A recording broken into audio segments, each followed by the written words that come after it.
तो उसमें यह है कि वालिदैन का भी अल्लाह ताला ने वो जो दुख और तकलीफ़ परेशानी उठाई उन्होंने, तो उसका भी अजर उन्होंने दुनिया में औलाद से यूँ लेके और अपने उसके वालिदैन को दे दिया कि एक दिन अभी हम बच्चे हैं तो वो हमारी खिदमत कर रहे हैं, और जब वो बूढ़े हो जाएंगे अगर ज़िंदगी हुई तो फिर हम उनकी खिदमत उस तरह करें जिस तरह के उन्होंने हमारी खिदमत की।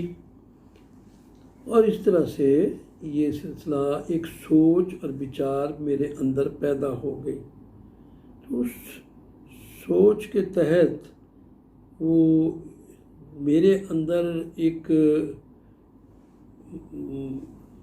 समंदर बर्पा हो गया इस बात का कि बुरी बातों से बचना है और अच्छी बातों की तरफ बढ़ना है।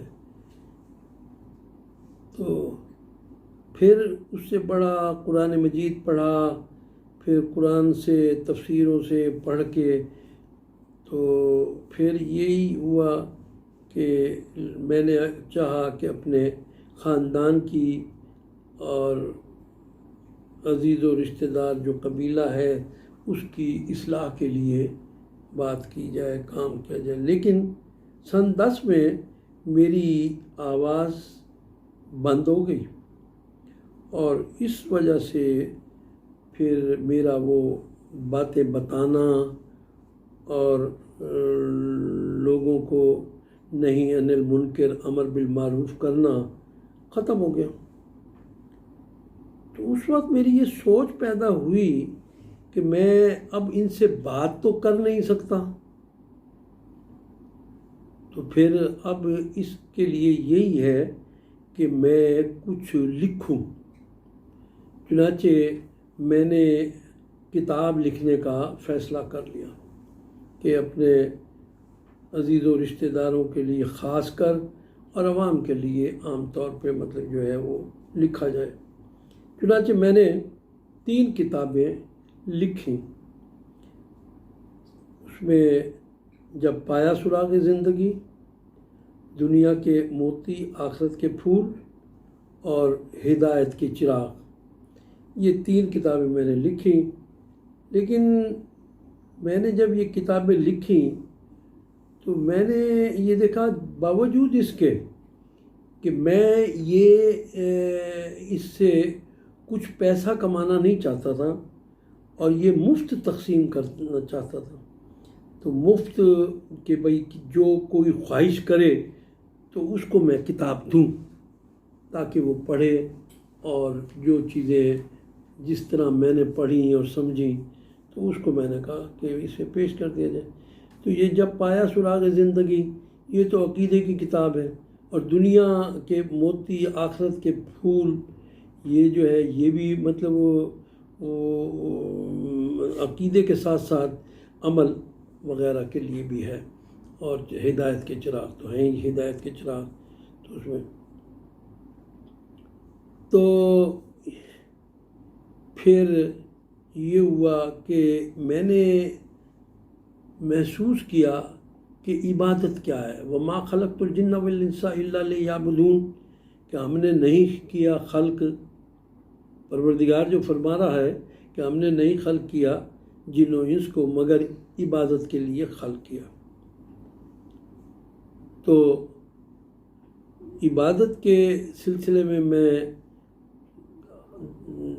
ने उस ज़्यादा तवज्जो की तो पता चला कि इबादत की 3 किस्में हैं, और वो मैंने अपनी किताब में लिख दी कि ये 3 किस्में हैं इबादत की। एक इबादत है बदनी,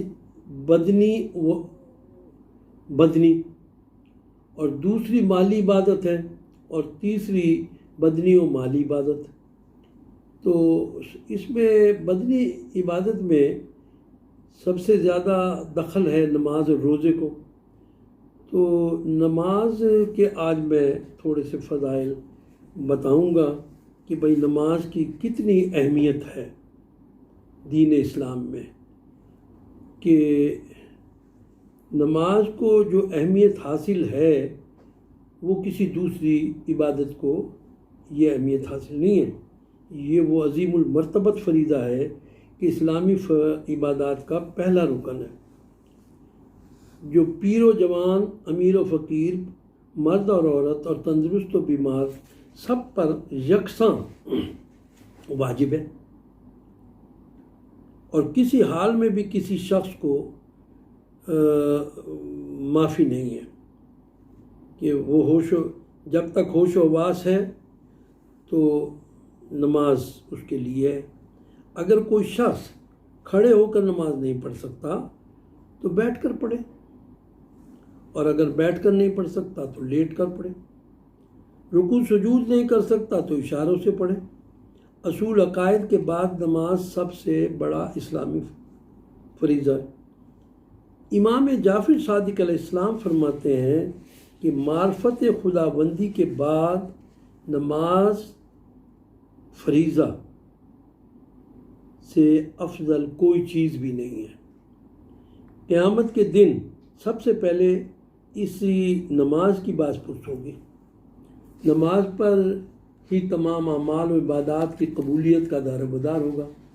अगर नमाज कबूल हो गई तो सारे अमाल कबूल हो जाएंगे, और अगर नमाज मुस्तरद हो गई तो फिर तमाम अमाल मुस्तरद हो जाएंगे। तो ये इसकी अहमियत इसी से वाज़े हो जाती है कि नमाज की अहमियत क्या है। नमाज ईमान और शिर्क और इस्लाम और कुफ्र के दरमियान वजह इम्तियाज़ है, क्योंकि परवरदिगार ने यह भी फरमाया कि अकीमुस्सलाता वला तकूनू मिनल मुशरिकीन, नमाज कायम करो और मुशरिक न बनो। मालूम हुआ जो नमाज नहीं पढ़ता उसमें शिर्क की बू आती है। रसूल खुदा सल्लल्लाहु अलैहि वसल्लम ने फरमाया कि मा बैनल कुफ्र व ईमान तरकसलात, ईमान और कुफ्र के दरमियान बस नमाज ही का फासला है। अकाब आबान की किताब है, उसमें मतलब ये मौजूद है हदीस। अगर नमाज है तो दीन है, नमाज दीन का सतून है। अगर नमाज नहीं है तो फिर दीन भी नहीं। नमाज अंबिया और उनके औसिया की आखिरी वसीयत है। चुनाचे अमीरुल मोमिनीन हज़रत अली अलैहिस्सलाम ने आखिरी वसीयत यही फरमाई थी कि अस्सलात अस्सलात अस्सलात, नमाज नमाज नमाज, यानी इसका ख़ास ख्याल रखना। नमाज के फ़ज़ाइल में कुरान मजीद की आयत है, इन्नल हसनात युज़हिबन सय्यआत, कि नेकियां बुराई को ले जाती हैं। बल्कि मैं तो यूँ कहा करता हूँ नेकियां, नमाज यानी नेकियां जो है वो बुराई को खा जाते हैं। अच्छा, नमाज पंजगाना इनके दरमियान वाक़ होने वाले गुनाहों का कुफारा है, बशर्ते के गुनाह कबीरा से बचा जाए। नमाज पंजगाना ये इसमें इसकी जो सिलसिला, नमाज पंजगाना उस नहर की मानिंद है जो तुम्हारे दरवाजे के बाहर जारी हो, और 5 मरतबा उसमें गुस्ल करो तो जिस्म पर कोई मैल नहीं रहेगा। बस नमाज भी गुनाहों की किसाफत को इस तरह दूर कर देती है जैसे जारी नहर मैल को दूर कर देती है। हज़रत इमाम जाफ़र सादिक अलैहिस्सलाम फरमाते हैं कि अगर सोने से भरा हुआ घर राह खुदा में खर्च कर दिया जाए तो उससे अफजल हज है, हज उससे अफजल है, और एक नमाज फरीज़ा ऐसे 20 हजों से अफजल है। अब इस बात को ज़रा सोचा जाए और अंदाज़ा लगाया जाए कि हज का जो मकाम है वो ये है कि 20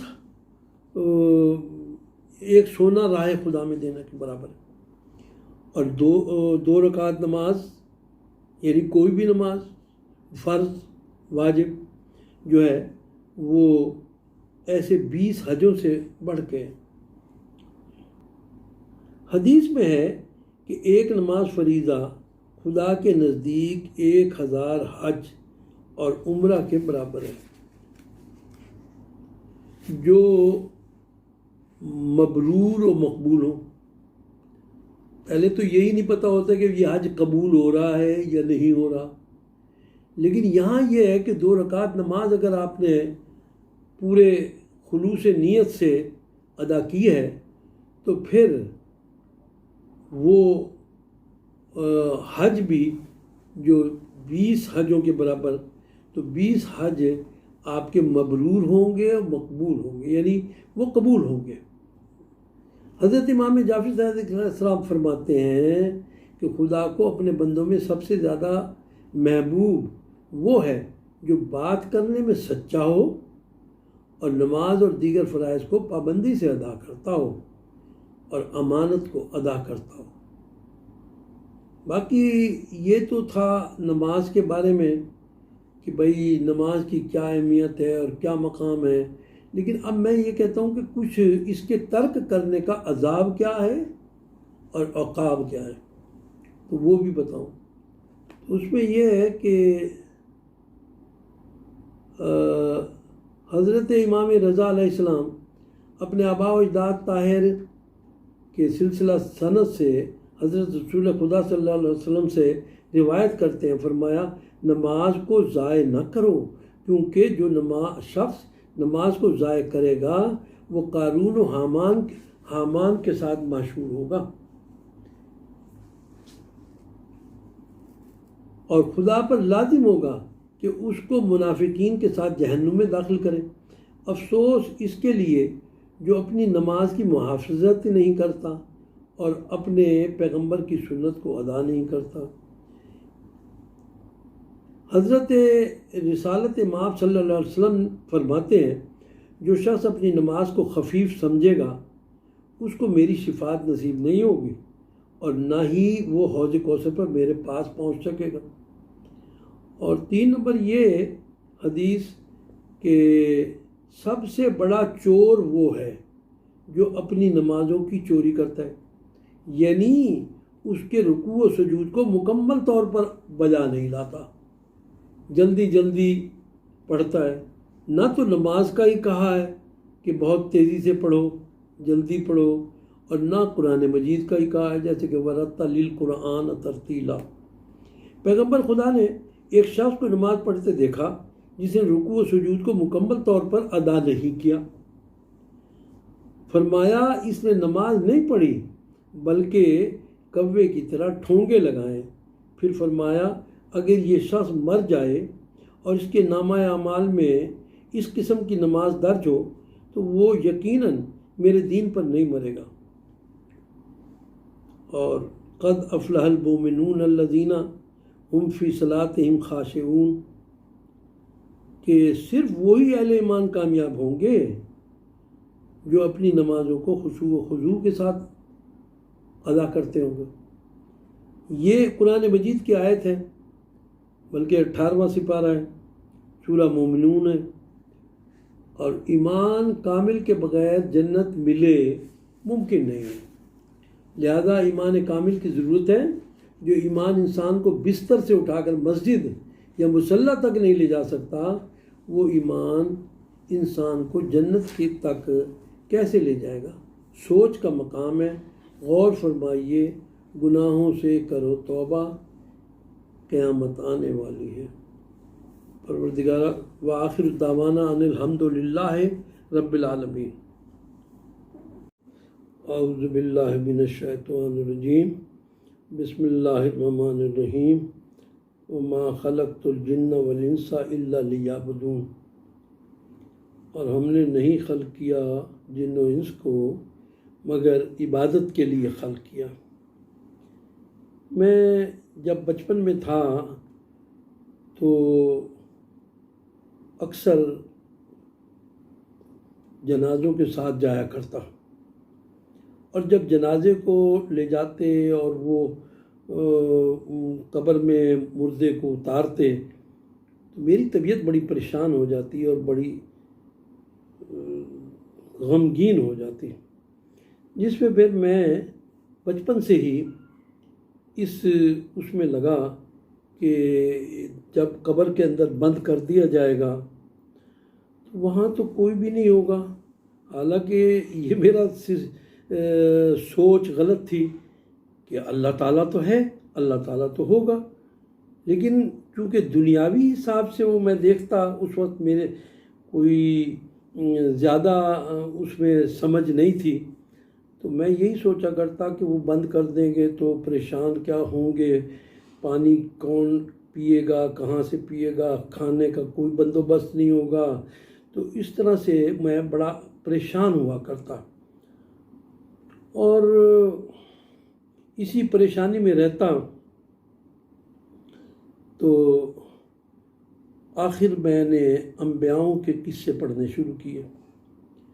अंबियाओं के किस्से पढ़ता तो मेरे सुकून महसूस करता, और सबसे ज़्यादा जो परेशानी मुझे कब्र की होती तो उसके लिए मैं जो है वहाँ आके कुछ सुकून होता कि परवरदिगार जो है वो मालिक है और हर तरह से उसका कंट्रोल है, कि कुरान मजीद में है कि इन्नल्लाह अला कुल्लि शैइन कदीर, कि अल्लाह तो हर चीज़ पे कुदरत रखता है। तो फिर मुझे परेशान नहीं होना चाहिए। फिर अलहम्द पढ़ी तो अलहम्द के अंदर ये कि बिस्मिल्लाहिर्रहमानिर्रहीम अल्हम्दुलिल्लाहि रब्बिल आलमीन अर्रहमानिर्रहीम मालिक यौमिद्दीन इय्याका नअबुदु व इय्याका नस्तईन इहदिनस सिरातल मुस्तकीम सिरातल लज़ीना अनअमत अलैहिम गैरिल मग़ज़ूबि अलैहिम वलद्दालीन। तो यहाँ से भी मैं ये जब पढ़ता कि अर्रहमानिर्रहीम, कि वो रहमान भी है और रहीम भी है, दुनिया में भी उसी का इंतज़ाम है, इंसलाम है, और आखिरत में भी मरने के बाद भी उसी का होगा। तो इस तरह से मेरी तबीयत कुछ ठीक होने लगी, लेकिन मुझे शौक़ बढ़ता गया कुरान पढ़ने का, और अक्सर किताबें और तफासीर पढ़ने का शौक़ पैदा हो गया, जिससे मैं तफासीर से फ़ायदा उठाया करता और हर बात को मैं सोचता कि ये अगर ऐसा है तो फिर अल्लाह। मैं ये सोचता कि जब माँ के पेट में थे तो फिर न कोई दम घुटा, न कोई सांस की कोई तकलीफ़ हुई, न खाने पीने का कोई परेशानी हुई। जब दुनिया में आए तो उल्टा हम रोए और बहुत चीखें मारी कि ये कहाँ आ गए और किस तरह मतलब ये सिलसिला हुआ, लेकिन मुझे कोई तकलीफ़ ना हुई। तो मैंने ये महसूस किया कि जो भी इस माँ के पेट में रहता है उसे कोई तकलीफ़ नहीं होती, माँ सिवाय इसके कि उसकी माँ को तकलीफ़ होती है। और माँ का ये सिलसिला बनाया गया कि माँ को कि वबिल वालिदैन एहसाना, और तुम अपने वालिदैन के साथ नेकी करो। यहाँ तक कि पाक रसूल से पूछा गया तो हज़रत ने फरमाया कि जब उन्होंने कहा कि भाई नेकी करूँ तो किसके साथ करूँ, तो आपने फरमाया माँ के साथ। फिर कहा कि फिर किसके साथ करूँ, तो आपने फिर फरमाया कि माँ के साथ करें। फिर मैंने कहा कि अब फिर किसके साथ नेकी करूँ, तो 3 बार हज़रत ने यही फरमाया कि माँ के साथ कर, माँ के साथ कर, माँ के साथ। और फिर कहा कि अपने वालिद अपने बाप के साथ करें सुलूक। एक